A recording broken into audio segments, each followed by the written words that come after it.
નમસ્કાર દોસ્તો, આજે અત્યારે શનિવારની રાત્રિ થઈ ચૂકી છે અને હાલના તાજા અને રવિવારના આપણે તાજા હવામાન સમાચાર જોઈશું. તો અત્યારે સૌથી મોટા સમાચાર આવી રહ્યા છે મિત્રો કે મહારાષ્ટ્ર ઉપર સક્રિય ચક્રવાતી ડિપ્રેશન જેવી મજબૂત વરસાદી સિસ્ટમની અસર ગુજરાતના વાતાવરણમાં જોવા મળી રહી છે. અત્યારે જોઈશું ગુજરાતના કેટલાક વિસ્તારોની અંદર ધોધમાર વરસાદ, તો અમુક ભાગોમાં પવન ફૂંકાવાની શરૂઆત થઈ છે. અને મિત્રો, તમે સેટેલાઇટ પિક્ચરની અંદર પણ જોઈ શકો છો ગુજરાત રાજ્યની અંદર અત્યારે સૌરાષ્ટ્રના દરિયાના, દક્ષિણી ગુજરાત અને મધ્ય ગુજરાતના વાતાવરણમાં પલટાની સાથે જ આ વરસાદી સિસ્ટમના વાદળાઓ ગુજરાતના મધ્ય ગુજરાત સુધીના ભાગો સુધી આવી પહોંચ્યા છે. હજુ પણ વાવાઝોડાના ભારે પવન અને સંભવિત સંભાવનાઓને લઈ સરકાર પણ એલર્ટ મોડ ઉપર આવી છે. મિત્રો, જાફરાબાદ બંદર ઉપર 1 નંબરનું સિગ્નલ હવામાન વિભાગે લગાવી દીધું છે. વેરાવળના દરિયાની અંદર પણ ભારે કરંટ જોવા મળી રહ્યો છે અને જોઈ શકો છો અરબ સાગરમાંથી આ મજબૂત ડિપ્રેશન વરસાદી સિસ્ટમના વાદળાઓ સૌરાષ્ટ્રના વાતાવરણની અંદર સતત આવતા જોવા મળી રહ્યા છે. તો આ સાથે જ મિત્રો, અત્યારે આવનારી કલાકોને લઈ, જેમાં રાત્રિથી લઈને રવિવારના દિવસે ગુજરાત હવામાન વિભાગ તરફથી આવનારી 3 થી 4 કલાક માટેનું રેનફોલ ફોરકાસ્ટ જાહેર થયું છે, જેમાં જાણીશું કે આવનારી કલાકોમાં કયા ભાગોમાં પડી શકે વરસાદ. અને મિત્રો, નૈઋત્યનું ચોમાસું આપણા ગુજરાતથી લઈને હવે પછી થોડુંક જ દૂર રહ્યું છે ગોવા સુધી. મોટી અપડેટ અત્યારે હવામાનની આવી રહી છે મિત્રો કે દક્ષિણી ભારતના કેરળ, તમિલનાડુ, કર્ણાટકથી લઈ મહારાષ્ટ્રના ગોવા સુધી મિત્રો વર્ષ 2025ના ચોમાસાનું આગમન થઈ ગયું. મોટો ઠેકડો માર્યો છે મિત્રો. આ વર્ષે 8 દિવસ વહેલું ચોમાસું બેસ્યું છે, 16 વર્ષનો રેકોર્ડ તોડ્યો છે. ત્યારે જોઈશું શું ગુજરાત રાજ્યની અંદર પણ વહેલું ચોમાસું બેસી જશે. અત્યારે હવે પછી મોટી હલચલો એ પણ શરૂ થઈ છે કે અત્યારે ખાસ કરીને મહારાષ્ટ્ર ઉપર જોવા મળી રહેલી વાવાઝોડા જેવી મોટી સિસ્ટમના કારણે ચોમાસાની ગતિમાં આવી શકે છે મોટી ખલેલ. તો શું આવશે કે નહીં, આ તમામ અપડેટો જાણીએ એ પહેલાં અત્યારે મિત્રો, તમે અમારી આ મજેદાર યુટ્યુબ ચેનલ પર નવા છો તો ખાસ મિત્રો આ ચેનલને સબસ્ક્રાઈબ કરી દેજો. સૌથી પહેલાં તો અત્યારનું અમે તમને સેટેલાઇટ પિક્ચર બતાવીએ અને જોઈ શકો છો છેલ્લી કેટલીક કલાકોની અંદર મહારાષ્ટ્રના મેદાની પ્રદેશો ઉપર આવી ચૂકેલી ડિપ્રેશન જેવી મજબૂત વરસાદી સિસ્ટમ મુંબઈ કોંકણના કાંઠાના ભાગોથી પોતાની આંખમાંથી સતત જોઈ શકો છો મુવમેન્ટની અંદર વાદળાઓ આજુબાજુના વિસ્તારોમાં ઘા કરી રહી છે. અત્યારે સૌથી વધુ આ સિસ્ટમના વાદળાઓ અરબી સમુદ્રની અંદર તીવ્ર કડાકા અને ભડાકા સાથે વરસાદ આપી રહ્યા છે. ત્યારે આપણા ગુજરાત રાજ્યની અંદર પણ તમે જોઈ શકો છો સૌરાષ્ટ્રના ભાવનગર, અમરેલી, ગીર સોમનાથ આ સાથે જૂનાગઢ લાગુના પંથકોની અંદર આ સિસ્ટમના વાદળાઓ આવી ચૂક્યા છે. તો પૂર્વ ગુજરાતની અંદર મિત્રો મોડી સાંજ દરમિયાન દાહોદ, પંચમહાલ, છોટાઉદેપુર લાગુના વિસ્તારો, તો વડોદરા, આણંદની અંદર ભારે પવન, તો અમુક પૂર્વ ગુજરાતના જિલ્લાઓમાં ધોધમાર વરસાદ સાંજ દરમિયાન અને અત્યારે પણ જોવા મળી રહ્યો છે. ત્યારે ગુજરાત હવામાન વિભાગ તરફથી આવનારી 3 કલાકોનું જે રેનફોલ ફોરકાસ્ટ આજ રાત્રિ માટે જાહેર થયું છે, રવિવારની આગાહી જોઈએ, જેમાં ગુજરાત હવામાન વિભાગ તરફથી મિત્રો ગુજરાતના 11 જેટલા જિલ્લાઓની અંદર અતિ ભારે વરસાદનું આવનારી કલાકોને લઈ જેમાં ઓરેન્જ એલર્ટ આપવામાં આવેલું છે. તો મધ્ય ગુજરાત અને સૌરાષ્ટ્રના અન્ય વિસ્તારોમાં ભારે વરસાદના યલો એલર્ટ આપવામાં આવ્યા છે. તમે જોઈ શકો છો આવનારી કલાકોના રેનફોલ ફોરકાસ્ટની અંદર સૌરાષ્ટ્રની અંદર ભાવનગર, અમરેલી અને ગીર સોમનાથના છૂટાછવાયા વિસ્તારો, તો પૂર્વ ગુજરાતના દાહોદ આ સાથે પંચમહાલ, ભરૂચ એ લાગુના નર્મદાથી તાપી, વ્યારા, ડાંગ, સુરત, નવસારીના ભાગોમાં, દક્ષિણી ગુજરાતના ભાગોની અંદર મિત્રો આવનારી કલાકોમાં અતિ ભારે વરસાદ ખાબકવાને લઈ ગુજરાત હવામાન વિભાગ તરફથી જોઈ શકો છો ઓરેન્જ એલર્ટો આપવામાં આવ્યા છે.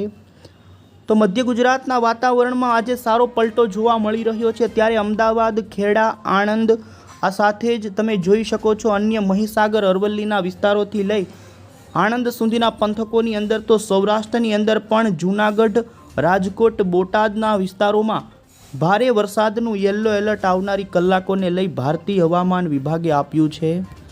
તો આ સાથે જ મિત્રો ગુજરાત રાજ્યની અંદર ગુજરાત હવામાન વિભાગે આજે જ નહીં પરંતુ 30 મે સુધી વરસાદની સંભાવના વ્યક્ત કરી છે, જેમાં ખાસ કરીને રવિવારની આગાહી પણ તમે જોઈ શકો છો. સૌરાષ્ટ્ર અને દક્ષિણી ગુજરાતના કેટલાય જિલ્લાઓમાં છૂટો છવાયો હળવો મધ્યમ વરસાદ જોવા મળી શકે છે. વરસાદી સિસ્ટમની અસર મિત્રો ખાસ કરીને 27 તારીખે વધુ જોવા મળશે।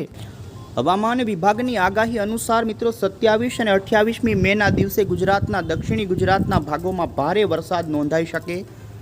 તો આ સાથે જ 25 તારીખના દિવસનો પણ તમે આગાહીનો એલર્ટવાળો મેપ જોઈ શકો છો, જેમાં મિત્રો રવિવારે સૌરાષ્ટ્રના જૂનાગઢ, અમરેલી, આ સાથે ભાવનગર, ગીર સોમનાથ 4 જિલ્લા, તો દક્ષિણી ગુજરાતના નર્મદા, સુરત, તાપી, ડાંગ, નવસારી, વલસાડ લાગુના ભાગોમાં ભારે વરસાદની સંભાવના ગુજરાત હવામાન વિભાગે કરી છે। તો પવનની ઝડપની આગાહી કરતા હવામાન વિભાગે કહ્યું કે ગુજરાત રાજ્યના 25 તારીખના દિવસે સમગ્ર ગુજરાતના, જેમાં દક્ષિણ ગુજરાત, મધ્ય ગુજરાત, પૂર્વ ગુજરાતથી લઈ સૌરાષ્ટ્રના ભાગોની અંદર કે જ્યાં મેઘ ગર્જના થાય ત્યાં 40 કિલોમીટરથી 50 કિલોમીટરની ઝડપના પવનો ફૂંકાવાની સંભાવના હવામાન વિભાગે કરી છે। મોડલના આધારે પણ તમે જોઈ શકો છો ગુજરાત રાજ્યની અંદર આવનારી કલાકોમાં અરબી સમુદ્રવાળી વરસાદી સિસ્ટમ કે જે અત્યારે ડિપ્રેશનના ફોર્મમાં સક્રિય છે, જેના સક્રિય વાદળાઓ સૌરાષ્ટ્ર અને દક્ષિણી ગુજરાતથી લઈ મધ્ય ગુજરાતના ભાગોમાં આગામી કલાકોમાં આવી શકે છે। જોકે રાજ્યની અંદર વાદળિયું વાતાવરણ રહે, ભારે વરસાદની સંભાવના દક્ષિણ ગુજરાત અને પૂર્વ ગુજરાતના જિલ્લાઓમાં, જેમાં પણ તમે જોઈ શકો છો રાત્રિના સમયગાળા દરમિયાન વલસાડ, નવસારી, ડાંગ લાગુના વિસ્તારોથી નર્મદા, તાપી અને પૂર્વ ગુજરાત લાગુના જે વિસ્તારો છે તે ભાગોની અંદર રહી શકે છે। અન્ય સૌરાષ્ટ્રના વિસ્તારોની અંદર રાત્રિ દરમિયાન દરિયાના કાંઠાના ભાગોમાં હળવા ભારે વરસાદી ઝાપટાથી ભારે પવન સાથે ઝાપટા પડી શકે છે। તો 25 તારીખે જોઈ શકો છો મહારાષ્ટ્રવાળી વરસાદી સિસ્ટમ કે જે દક્ષિણ ગુજરાતના ભાગોમાં વરસાદની તીવ્રતા જોવા આપે।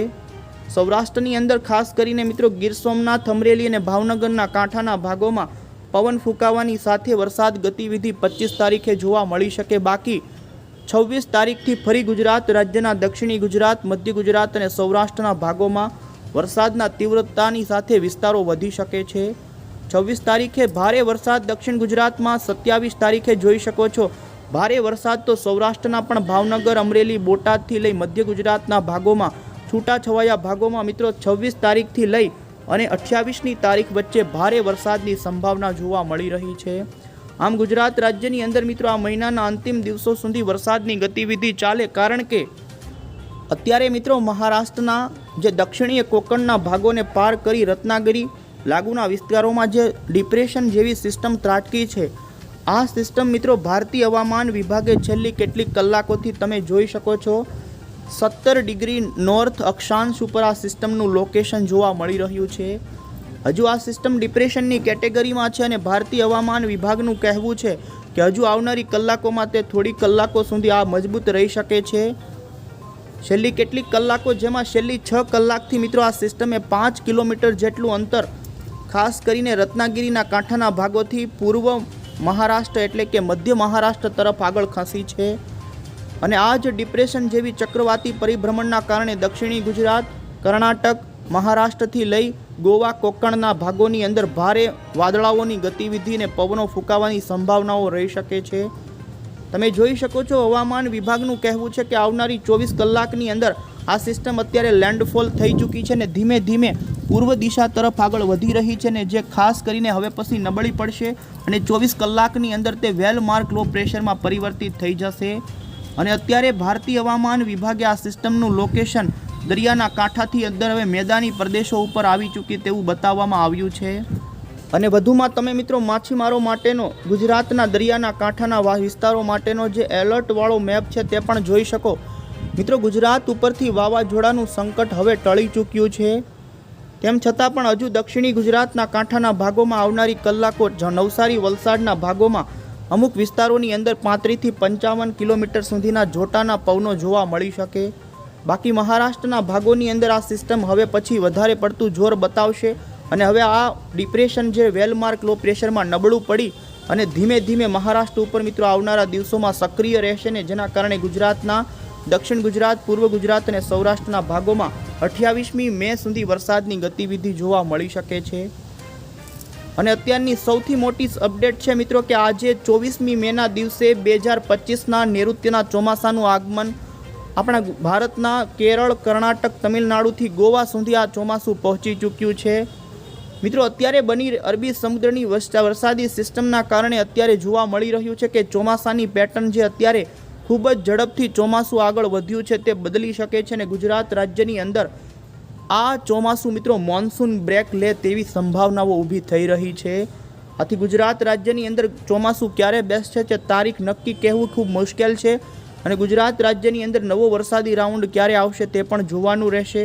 આમ ગુજરાતની અંદર ચોમાસાને લઈને મિત્રો થઈ શકે છે એક બ્રેક બાદ આ ચોમાસું પહોંચે. જો કે ગુજરાત ભારત અત્યારે દક્ષિણી તટ ઉપર નૈઋત્યના પવનોથી વરસાદ, કેરળની અંદર ધોધમાર વરસાદ